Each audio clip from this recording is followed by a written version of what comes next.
नमस्कार विद्यार्थी मित्रांनो, आज आपण फोर्स अँड प्रेशर बल आणि दाब या प्रकरणाचा पहिला व्हिडिओ पाहत आहोत, ज्याच्यामध्ये आपण पाहणार आहोत contact and non contact forces, संपर्क आणि असंपर्क बल म्हणजे काय हे आजच्या व्हिडिओमध्ये आपण पाहणार आहोत। चला तर पाहू। First we discuss on this. Can you recall? तुम्ही थोडंसं आठवायचं आहे। काय आठवायचं आहे? What is a force? Force म्हणजे काय? बल म्हणजे काय? You already study in previous standard. So what is a force? Force is a physical quantity that changes the state of rest or of uniform motion of a body in a straight line. Force is a physical quantity. बल ही एक भौतिक राशी आहे that changes the state of rest or of uniform motion of a body in a straight line. अशी भौतिक राशी की जी प्रयुक्त केल्यानंतर लावल्यानंतर एखादी वस्तू जर विरामावस्थेत असेल किंवा गतिमान असेल तर त्यांच्या अवस्थेत बदल घडवून आणते। म्हणजे गतिमान वस्तू विरामावस्थेत आणते, विराम अवस्थेत असणारी वस्तू गतिमान करते। अशी जी काय राशी आहे त्या राशीला म्हणतात बल। म्हणजे बल ही एक भौतिक राशी असून ती अचल वस्तूला गतिमान करते किंवा गतिमान वस्तूला अचल करते। असा बदल घडून आणणारी भौतिक राशी म्हणजेच बल होय। We shares Newton's first law of motions. आता आपण इथं पाहतोय न्यूटनचा गतिविषयक पहिला नियम काय आहे बरं? पहा, a stationary object on which no force is acting remains stationary. A stationary object म्हणजे काय? एखादी स्थिर वस्तू on which no force is acting, ज्याच्यावरती आपण कुठल्याही प्रकारचं बल लावलेलं नाही, इट रिमेन्स स्टेशनरी, तर ती काय होते? अचल राहते, स्थिर राहते। म्हणजे एखाद्या स्थिर वस्तूवरती जर तुम्ही बल प्रयुक्त नाही केला तर ती वस्तू स्थिरच राहते। An object in which continues to move with the same speed and direction when no force is acting on the object. आणि एखाद्या गतिमान वस्तूवरती जर तुम्ही कोणत्याही प्रकारचं बल प्रयुक्त नाही केला तर ती वस्तू आहे त्या वेगानं, आहे त्या दिशेत गतिमान राहते। म्हणजे थोडक्यात काय?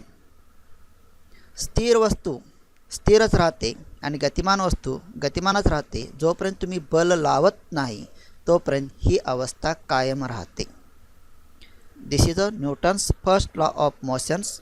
हा न्यूटनचा पहिला गतिविषयक नियम आहे। Now shares next point, observe the pictures in figures. तुम्हाला पुढे दिलेली चित्र ऑब्झर्व करायचे आहेत, निरीक्षण करायचे आहेत। So what is heirs? Look, there are given various action, वेगवेगळ्या क्रिया तुम्हाला इथं दिलेल्या आहेत। So look in this picture. पहिल्या पिक्चरमध्ये काय दिसतं? एक व्यक्ती एका गाडीला ढकलण्याचा प्रयत्न करतोय। So look here, a car moves in forward direction when a man applies force from behinds. या चित्रामध्ये काय दिसतं? एका गाडीला पाठीमागून बल लावलं असता ती गाडी पुढं ढकलली जाते किंवा पुढं सरकली जाते। Now we see second pictures. ह्या दुसऱ्या पिक्चरमध्ये काय दिसतं? A reluctant dog is being pulled by his master. एक तटून बसलेलं कुत्रा आहे, त्या कुत्र्याला ओढण्याचा प्रयत्न केला जातोय, त्या कुत्र्याला त्याच्या मालकाकडून ओढण्याचा प्रयत्न केला जातोय। म्हणजे इथं पहिल्या चित्रामध्ये ढकलण्याची क्रिया झाली, दुसऱ्या चित्रामध्ये ओढण्याची क्रिया झाली। Now in third pictures you see a boy playing football is kicking the ball away. तिसऱ्या चित्रामध्ये काय दिसते, एक मुलगा फुटबॉल खेळत आणि फुटबॉल खेळताना तो एका बॉलला किक मारतो आणि किक मारल्यानंतर तो बॉल दूरवर जातो. म्हणजे या तिन्ही चित्राचा विचार केला तर पहिल्या चित्रामध्ये ढकलण्याची क्रिया केली जाते, दुसऱ्या चित्रामध्ये ओढण्याची क्रिया केली जाते आणि तिसऱ्या चित्रामध्ये किक मारण्याची क्रिया केली जाते. म्हणजे pushing, pulling and kicking. These three actions we see in these pictures. What do you observe from this? याच्यावरून तुम्हाला काय दिसतं? So look here, a force act on two bodies through an interaction between them. आपल्याला इथं काय दिसतं, दोन वस्तूमध्ये ज्यावेळी आंतरक्रिया घडून येते त्यावेळी त्याच्यावर बल प्रयुक्त झालेलं दिसून येतं. म्हणजे a force acts on two bodies through an interaction between them. दोन वस्तूमधील आंतरक्रियेतून बल प्रयुक्त होत असताना आपल्याला इथं दिसतं. Now sir next point, some events. काही घटना इथं आपल्याला पाहायच्या आहेत. पहा. So this is on pictures. या पिक्चरमध्ये काय दिसतं, so look here's. Iron nails get attracted to the poles of a magnet due to magnetic force. Iron nails म्हणजे लोखंडी खिळे get attracted to the poles of magnet, चुंबकाच्या ध्रुवाकडे आकर्षित झालेले दिसतात किंवा चिकटलेले दिसतात ड्यू टू मॅग्नेटिक फोर्स. कशामुळं? चुंबकीय बलामुळं. म्हणजे चुंबकीय बलामुळं चुंबकाच्या ध्रुवाला लोखंडाचे खिळे इथं चिकटलेले दिसतात. नाव सेकंड पिक्चर्स, लुक हियर्स. आता हे पिक्चर पाहिल्यानंतर तुम्हाला यापूर्वीच्या स्टँडर्डमध्ये हा प्रयोग झालेला दिसून येतो. What you see in this picture, there is given a comb and piece of papers. So some pieces are attracted to this comb. So how is it, look here's. When a comb get rubbed against hair, small pieces of paper kept on a table get attracted to the combs. comb म्हणजे माहिती आहे कंगवा. कंगवा rubbed against hairs, आपल्या कोरड्या केसावरती घासला. म्हणजे घरामध्ये असणारा कंगवा जर तुम्ही तुमच्या डोक्यावरील कोरड्या केसांना जर रब केला, घासला, काय होतं, small pieces of paper kept on table get attracted to the combs. टेबलावरती कागदाचे स्मॉल जे कपटे तयार करून ठेवलेले आहेत, तुकडे तयार करून ठेवलेले आहेत, ते कंगव्याला आकर्षित होताना तुम्हाला दिसतात. The comb has an electrostatic charge and there is an induced opposite charge on the pieces of paper and the pieces stick to the comb. ज्यावेळी अशा प्रकारचा प्रयोग करतो त्यावेळी काय होतं, the comb has an electrostatic charge. त्या कंग्यावरती स्थितिक विद्युत प्रभार निर्माण होतो. काय निर्माण होतो? स्थितिक विद्युत प्रभार निर्माण होतो, म्हणजेच इलेक्ट्रोस्टॅटिक चार्ज निर्माण होतो. And there is an induced opposite charge. आणि त्याच वेळी त्या कागदाच्या कपट्यावरती इंड्युस्ड अपोजिट चार्ज म्हणजेच विरुद्ध प्रवर्तित भार निर्माण होतो. म्हणजे बघा इथं रब होण्याची क्रिया होते. म्हणजे कंगवा आपण काय करतो, केसावरती घासतो आणि असा कंगवा कागदाच्या कपट्याजवळ नेतो आणि नेल्यानंतर काय होतं इथं की रबिंग केल्यामुळे कंगव्यावरती इलेक्ट्रोस्टॅटिक चार्ज म्हणजे स्थितिक विद्युत प्रभार निर्माण होतो आणि त्याचवेळी त्या कपट्यावरती म्हणजे कागदांच्या तुकड्यावरती इंड्युस्ड अपोजिट चार्ज म्हणजे विरुद्ध प्रवर्तित भार निर्माण होतो. अँड ड्यू टू दिस, आणि त्याचमुळे the pieces stick to the combs, हे कागदाचे कपटे जे आहेत ते कपटे या कंगव्याला चिकटले जातात. म्हणजेच कंगव्यावरचा प्रभार कंगव्यावरील प्रभार आणि कागदावरील प्रभार हा कसा असतो, विरुद्ध असतो. And they get attracted to each others, त्यामुळे ते एकमेकाकडे आकर्षित होतात. इथं कागदाचे कपटे कंगव्याकडे आकर्षित होतात. नाव सी थर्ड पिक्चर्स. आता आपण तिसरं पिक्चर पाहतोय. तिसऱ्या पिक्चरमध्ये काय दिसतं, एक नारळाचं झाड आहे आणि नारळाच्या झाडावरून नारळ खाली पडताना दिसतोय. So look here, a coconut is falling from the coconut trees. म्हणजे नारळाच्या झाडावरून नारळ खाली पडताना दिसतो. Why is it? Objects are attracted to the earth due to force of gravity. गुरुत्वीय बलामुळं, पृथ्वीच्या गुरुत्वीय बलामुळं पृथ्वीकडे वस्तू आकर्षित होतात हे आपल्याला माहिती आहे. पृथ्वीच्या आत गुरुत्वीय बल असतं, गुरुत्वाकर्षण शक्ती असते आणि त्या गुरुत्वीय बलामुळं वस्तू पृथ्वीकडे आकर्षित होतात हे आपल्याला माहिती आहे. आणि त्याचमुळं a coconut is falling from the coconut tree, नारळाच्या झाडावरील नारळ हा जमिनीकडे पडताना दिसतो. So these are some events we see here's. Now shares contact force. आता ज्या काही गोष्टी आपण पाहिल्या त्या गोष्टीतून आपल्याला बघायच्या कॉन्टॅक्ट फोर्स म्हणजे काय. So look here again we see this pictures. आपण पुन्हा ती चित्र पाहतोय. Observe this 3 pictures. पुन्हा या चित्रांचं ऑब्झर्वेशन करायचं आहे. यापूर्वी आपण पाहिलेलं आहे. In this pictures pushing the cars, in this pictures pulling the dog and in this picture kicking the balls. म्हणजे या 3 चित्रांचा विचार केला तर इथं दोन्ही वस्तूमध्ये कॉन्टॅक्ट आहे. इथं व्यक्ती ह्या कारला काय करते, कॉन्टॅक्ट करते. म्हणजे पहिल्या पिक्चरमध्ये जरी व्यक्ती त्या गाडीला ढकलत असली तर त्या दोघांच्यामध्ये संपर्क आहे. दुसऱ्या चित्रामध्ये मुलगा कुत्र्याला ओढत आहे म्हणजे त्याच्यामध्ये दोरीच्या सहाय्यानं संपर्क आहे. आणि तिसऱ्या पिक्चरमध्ये मुलगा फुटबॉलला किक मारत आहे म्हणजे पायानं किक मारतो म्हणजे संपर्क आहे. So look here, a force is seen to act through a direct contact of the object or via one more object.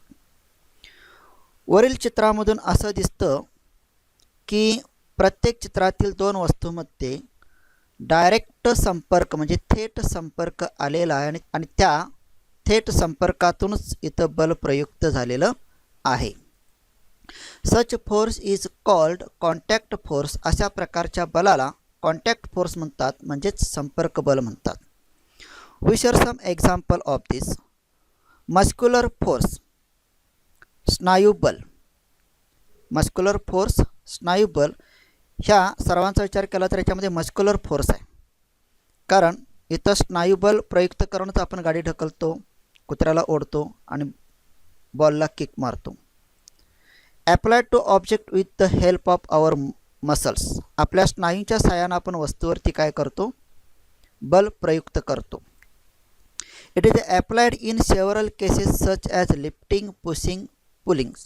मग अशा प्रकारचं बल कुठं वापरलं जातं. लिफ्टिंग एखादी वस्तू उचलायची आहे, पुशिंग एखादी वस्तू ढकलायची आहे, पुलिंग एखादी वस्तू ओढायची आहे. म्हणजे उचलणे, ढकलणे आणि ओढणे या क्रियेतून हे मस्क्युलर फोर्स इथे अप्लाय केलं जातं. म्हणजे मस्क्युलर फोर्स एक आहे कॉन्टॅक्ट फोर्स आहे. So as like we share so what is mean contact force and what are the example of this. Now share sir next non contact force. आता आपण पाहतोय असंपर्क बल. So again we see some pictures. Look here's. आपण पुन्हा तीच चित्र इथं पाहतोय. पहिल्या चित्रामध्ये तुम्हाला दिसतं इथं मॅग्नेट आहे, इथं आयर्न नेल्स आहेत. दुसऱ्या चित्रामध्ये इथं कोंब आहे, इथं पीसेस ऑफ पेपर्स आहेत. And in this pictures coconut falls on the grounds from the tree. आता या 3 चित्राचा विचार केला तर काय लक्षात येतं पहा. A force is applied between 2 objects even if the 2 objects are not in contact. म्हणजे 2 वस्तू संपर्कात नसताना इथं बल अप्लाय होतं. 2 वस्तू संपर्कात नसताना काय होतं, बल अप्लाय होतं. म्हणजे इथं मॅग्नेट आहे आणि इथं आयर्न नेल्स आहेत. म्हणजे डायरेक्ट इथं संपर्क होत नाही, पण बल प्रयुक्त झाल्यामुळं हे आयर्न नेल्स काय होतात, इथं आकर्षित होतात. दुसऱ्या चित्रामध्ये सुद्धा तेच आहे. कंगवा आणि कागदाचे कपटे यांचा थेट संपर्क नाही आहे, पण कंगव्यावरती इलेक्ट्रोस्टॅटिक्स फोर्स अप्लाय झाल्यामुळं कागदाचे कपटे तिकडं आकर्षित होतात. आणि तिसऱ्या पिक्चरमध्ये नारळाच्या झाडावरून नारळ खाली पडतो due to force of gravity. म्हणजे गुरुत्वीय बलामुळं हा नारळ खाली पडतो. म्हणजे या तिन्ही पिक्चरचा विचार केला तर इथं डायरेक्ट संपर्क येत नाही. म्हणजे are not in contact. That means the 2 objects are not in contact but their force is applied. So such force is called a non-contact force. म्हणून अशा प्रकारच्या बलाला आपण नॉन कॉन्टॅक्ट फोर्स म्हणजेच असंपर्क बल म्हणतो. Now share some examples. Look here's magnetic force. पहिल्या पिक्चरमध्ये तुम्हाला मॅग्नेटिक फोर्स चुंबकीय फोर्स दिसतं. तिसऱ्या पिक्चरमध्ये काय दिसतं? ग्रॅव्हिटेशनल फोर्स गुरुत्वीय बल दिसतं. आणि दुसऱ्या पिक्चरमध्ये इलेक्ट्रोस्टॅटिक्स फोर्स तुम्हाला इथे दिसतं. So these are the examples of this non contact force. Now is the next point, frictional force, घर्षण बल. तिसरा पॉइंट आपण इथं पाहतोय, फ्रिक्शनल फोर्स म्हणजे घर्षण बल. For this we some examples. First example, when a ball is kept on a table and pushed a little, it moves ahead and gets slow and stop. When a ball is kept on a table, आपण टेबलावरती एक ball ठेवला, चेंडू ठेवला, and pushed a little, आणि त्याला थोडासा झटका दिला किंवा त्याला थोडंसं आपण ढकललं. What happens? It moves ahead. तो चेंडू पुढे जातो, and gets some slow and stops, आणि त्याची गती कमी होऊन तो थांबतो. So these one examples. Now second example, a car running on a plain road travels some distance and stops after engines is switched off. एका सपाट रस्त्यावरती एक गाडी गतिमान आहे and stop after the engine is switched off, आणि त्याचं engine जे आहे ते इंजिन बंद केल्यानंतर ती गाडी काय होते? थांबते. म्हणजे सपाट रस्त्यावरून जाणाऱ्या गाडीचं इंजिन जर बंद केलं तर ती गाडी गतिमान असताना थांबते. So these are two examples. ह्या दोन एक्झाम्पलवरून आपल्याला काय दिसतं? पहिल्या चित्रामध्ये गतिमान असणारा चेंडू काही वेळानंतर थांबतो, आणि दुसऱ्या चित्रामध्ये गतिमान असणारी गाडी काही वेळानंतर थांबते. का थांबते? What is the reason behind this? याच्या मागील कारण काय? So look here, this is because of the force of friction between the ground surface and the object in motions. हे कशामुळे होतं? This is because of force of friction. तिथं घर्षण बल निर्माण होतं. तिथे काय होतं? घर्षण बल between the ground surface, जमिनीचा पृष्ठभाग, and the object in motion, गतिमान असणारी वस्तू आणि जमिनीचा पृष्ठभाग यांच्यामध्ये असणाऱ्या घर्षण बलामुळे ही क्रिया घडते. In the absence of frictional force, the object would have remains in motions. जर तिथं फ्रिक्शनल फोर्स absent असेल, म्हणजे घर्षण बलच तिथं नाही आहे, तर काय होणार? The object would have remained in motion. तर ती वस्तू गतिमानच राहते. Frictional force is very useful in daily life. हे जे घर्षण बल आहे ते आपल्या रोजच्या जीवनामध्ये खूपच महत्त्वाचं आहे, खूप उपयोगी आहे. का? तर पहा, while walking we push the ground behind with our feet. ज्यावेळी आपण चालत असतो त्यावेळी आपण जमिनीला आपल्या पायाच्या सहाय्याने काय करतो? मागे ढकलतो. In the absence of friction, आणि जर तिथं फ्रिक्शन नसेल, घर्षण नसेल, वी विल स्लिप, आपण काय करतो? घसरतो. And will not able to walk, आपण चालू शकणार नाही. म्हणजे आपल्याला जमिनीवरून जर चालायचं असेल तर आपल्याला चालत असताना जमिनीला काय करावं लागेल? मागं ढकलावं लागेल. मागं कधी ढकलता येणार आहे? When frictional force is present. ज्यावेळी आपण जमिनीला मागे ढकलतो त्यावेळी तिथं फ्रिक्शनल फोर्स काय होतं? क्रिएट होतं, आणि त्याचा परिणाम म्हणून आपण त्या जमिनीवरून चालू शकतो. If there absence of friction, जर तिथं फ्रिक्शनच नसेल, घर्षणच नसेल, तर आपण चालू शकणार नाही, आपण तिथं घसरतो. All the object in motion have a frictional force acting on them which is acting in the direction opposite to the direction of motions. All the objects in motions have a frictional force acting on them. सर्व गतिमान वस्तूवरती घर्षण बल हे प्रयुक्त झालेलं असते, which is acting in the direction opposite to the direction of motion. आणि ज्या दिशेनं त्याची गती असते त्याच्या विरुद्ध दिशेने हे बल प्रयुक्त होतं. म्हणजे जेव्हा आपण चालत असतो, चालण्याची गती आपली पुढं असते, पण जमिनीला आपण काय करतो? मागे ढकलतो. म्हणजे ही परस्पर विरुद्ध क्रिया आहे. That means it is acting in the direction opposite to the direction of motion. म्हणजे गतीच्या दिशेच्या विरुद्ध दिशेनं हे घर्षण बल इथं प्रयुक्त होते. You must have seen that one tends to slip over banana peels on the street. तुम्ही बऱ्याच वेळा असं पाहिलं असेल की रस्त्यावर जर एखादी केळीची साल पडली असेल आणि केळीच्या सालीवर तुमचा पाय पडला तर तुम्ही घसरून खाली पडता. हे तुम्हाला माहीत असेल. Why is it? Because there is no frictional force. Similarly, one can slip due to muds. त्याच पद्धतीनं चिखलातून सुद्धा एखादी व्यक्ती घसरून पडते हे तुम्हाला माहिती आहे. Both this example occur due to reduced frictions. असं का घडतं? ह्या दोन्ही एक्झाम्पलमध्ये काय आहे? रिड्युस्ड फ्रिक्शन, घर्षण बल कमी आहे. इथं घर्षण बल कमी झाल्यामुळं तुम्हाला ह्या दोन क्रिया दिसतात. म्हणजे केळीच्या सालीवर जर पाय पडला किंवा चिखलात पाय पडला तर तुम्ही घसरून खाली पडता. This is occur due to reduced frictions. There is no frictions म्हणजे तिथं घर्षण नसल्यामुळं ह्या दोन क्रिया घडतात हे आपल्याला इथं दिसतं. So as like we share, so what is the frictional force? Now shares next points. Use your brain power. तुम्ही तुमच्या मेंदूचा वापर करून काय करायचं आहे? Make a list of some more example in which contact and non contact forces are applied. Write the type of forces. तुम्ही तुमच्या आकलन क्षमतेचा वापर करून आतापर्यंत आपण जे काय पाहिलं contact force and non contact force, त्यावर आधारित काही उदाहरणं तुम्ही काय करायचे शोधायचे आणि त्याची लिस्ट तयार करायचे. And write the type of forces. त्या बलाचा प्रकार तुम्हाला इथं लिहायचा आहे. नाव ट्राय दिस. आता एक कृती करायची आहे. काय करायचे आहे? So look here, C this pictures. इथे एक तुम्हाला चित्र दिसतं. ह्या चित्राप्रमाणे कृती करायची आहे. म्हणजे काय करायचे आहे? Look here, take 2 plastic bottles with rectangular shapes. 2 प्लास्टिकच्या बॉटल्स घ्यायच्या ज्याचा शेप रेक्टँग्युलर आहे, म्हणजे चौकोनी आकाराच्या 2 बॉटल्स घ्यायचे.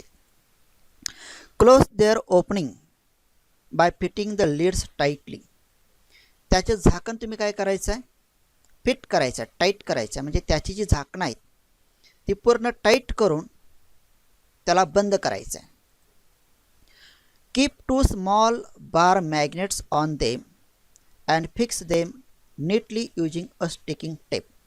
ह्या 2 बॉटलवरती तुम्ही काय करायचे आहेत? बार मॅग्नेट ठेवायचे आहेत, पट्टी चुंबक ठेवायचे आहेत आणि चिकट पट्टीच्या सहाय्याने त्याला फिट करून ठेवायचं आहे. Fill a big plastic tray with water and leave the 2 bottles floating with magnet at the top. एक प्लास्टिकचा ट्रे घ्यायचा आहे, मोठा ट्रे, आणि त्याच्यामध्ये पाणी घालायचं आहे आणि पाणी घालून त्याच्या पृष्ठभागावरती ह्या 2 बॉटल्स तरंगत्या स्वरूपात ठेवायचे. त्यांना ठेवत असताना त्याचे मॅग्नेट वरच्या बाजूला राहतील. या पद्धतीने ह्या 2 बॉटल्स तुम्ही ह्या पाण्यावरती ठेवायच्या आहेत. Take 1 bottle near the bottles. एक बॉटल तुम्ही दुसऱ्या बॉटलच्या जवळ ठेवायची आहे. If the north pole of the magnet is near the south pole of the other magnet. इथं 2 बॉटलवरती मॅग्नेट्स आहेत आणि दोन्ही मॅग्नेटना साऊथ पोल आहे, नॉर्थ पोल आहे. तुम्ही काय करायचं आहे? If the north pole of the magnet, त्या मॅग्नेटचा नॉर्थ पोल दुसऱ्या मॅग्नेटच्या साऊथ पोलजवळ नेला. What happen there's? The bottles will head towards each other because unlike poles attract each others. तुम्हाला काय दिसतं इथं? ह्या ज्या दोन्ही बॉटल्स आहेत त्या दोन्ही बॉटल्स एकमेकाकडे सरकताना दिसतात. एकमेकाकडे सरकताना दिसतात. का दिसतं असं? Because unlike poles attract each others. कारण ह्या दोन्ही बॉटलवरती जे पोल्स आहेत ते कसे आहेत? अनलाईक पोल्स आहेत. म्हणजे एका बॉटलवरती नॉर्थ पोल आहे, दुसऱ्या बॉटलवरती साऊथ पोल आहे. And they are unlike poles and we know here's unlike poles attract each others. म्हणजे 2 भिन्न ध्रुव एकमेकाकडे आकर्षित होतात हे आपल्याला माहिती आहे आणि त्याचाच परिणाम म्हणून ह्या 2 बॉटल्स एकमेकाकडे काय होतात? सरकताना दिसतात. Observe what will happen when the direction of the bottles are changed. आता तुम्ही काय करायचं आहे? ह्या ज्या 2 बॉटल्स आहेत त्यांच्या डायरेक्शन चेंज करायचे आहेत. म्हणजे त्यांची दिशा बदलायची आणि दिशा बदलल्यानंतर काय घडतं? म्हणजे सुरुवातीला जी डायरेक्शन होती ती डायरेक्शन आपण काय केली? चेंज केली. आणि चेंज केल्यानंतर काय घडतं ते आपल्याला इथं पाहायचं आहे. We can observe change in motion of the bottles without any direct contacts. आपल्याला काय दिसतं? We can observe change in the motions of the bottles. त्या बॉटलच्या दिशेमध्ये फरक होताना दिसतो. विदाउट एनी डायरेक्ट कॉन्टॅक्ट, कुठल्याही प्रकारच्या संपर्क बलाचा वापर न करता ह्या दोन बॉटल्स आपली दिशा बदलताना इथं दिसतं.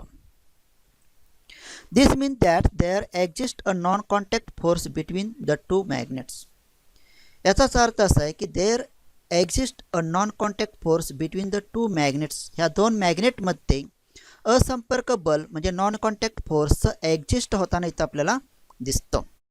म्हणजे थोडक्यात ह्या प्रयोगाचा विचार केला तर पहिली जी क्रिया झाली त्या पहिल्या क्रियेमध्ये नॉर्थ पोल आणि साऊथ पोल यांची दिशा अपोजिट असल्यामुळं they are attract to each others, they are closed to each others. ते एकमेकांच्या जवळ येताना, ते एकमेकांच्या जवळ सरकताना तुम्हाला इथे दिसतं. Because unlike poles attract each others due to this property. दुसऱ्या ऑब्झर्वेशनमध्ये दोन्ही बॉटलवरती लाईक पोल्स निर्माण होतो. म्हणजे दोन्ही बॉटलवरती समान ध्रुव निर्माण होत असल्यामुळं, समान पोल निर्माण होत असल्यामुळं they are repelled to each others. ते दोघेजण एकमेकापासून लांब जाताना दिसतात. So that means we can observe change in the motions of the bottles without any direct contact. कोणत्याही संपर्क बलाचा वापर न करता आपण त्यांच्यामध्ये झालेला बदल इथं पाहू शकतो. That means that there exist non contact force between the two magnets. याचाच अर्थ असा होतो की ह्या दोन्ही मॅग्नेटवरती असंपर्क बल एक्झिस्ट झाला आहे, म्हणजे नॉन कॉन्टॅक्ट फोर्स एक्झिस्ट होताना इथं दिसतो. नाव यूज युअर ब्रेन पॉवर्स. तुम्ही तुमच्या आकलन क्षमतेचा वापर करायचा आणि काय शोधायचं आहे. You have learned about static electricity in previous standard. ह्या आधीच्या इयत्तेमध्ये तुम्ही स्टॅटिक इलेक्ट्रिसिटी म्हणजे स्थितिक विद्युत बल म्हणजे काय ते पाहिला आहात. Electrostatic force is a non contact force. त्यावेळी तुम्ही असं पाहिले की इलेक्ट्रोस्टॅटिक्स फोर्स म्हणजे स्थितिक विद्युत बल हे असंपर्क बल आहे, हे तुम्ही पाहिला आहात. टू व्हेरीफाय दिस, हे जर व्हेरीफाय करायचं असेल, which experiment will you perform, तर तुम्हाला कोणता प्रयोग करावा लागेल. म्हणजे electrostatic force is a non contact force. स्थितिक विद्युत बल हे असंपर्क बल आहे, हे व्हेरीफाय करून पाहायचं असेल, सिद्ध करून पाहायचं असेल तर तुम्हाला कोणता प्रयोग करावा लागेल. मित्रांनो, आजच्या या व्हिडिओमध्ये तुम्ही electrostatic force it is a non contact force depending on this you see one experiments याच्यावर आधारित असणारा एक प्रयोग तुम्ही याच प्रकरणात याच व्हिडिओमध्ये पाहिला आहात. तुम्हाला फक्त तो शोधायचा आहे आणि करून दाखवायचा आहे. I hope so you do it better. मला खात्री आहे की तुम्ही ते चांगल्या पद्धतीनं करू शकाल.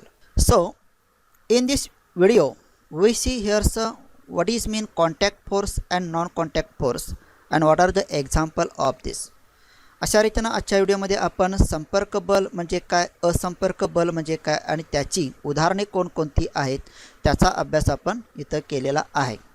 आता आपण इथंच थांबतोय. पुन्हा भेटतोय पुढच्या व्हिडिओमध्ये याचाच पुढचा भाग घेऊन. तोपर्यंत सर्वांना धन्यवाद. Bye bye. See you against.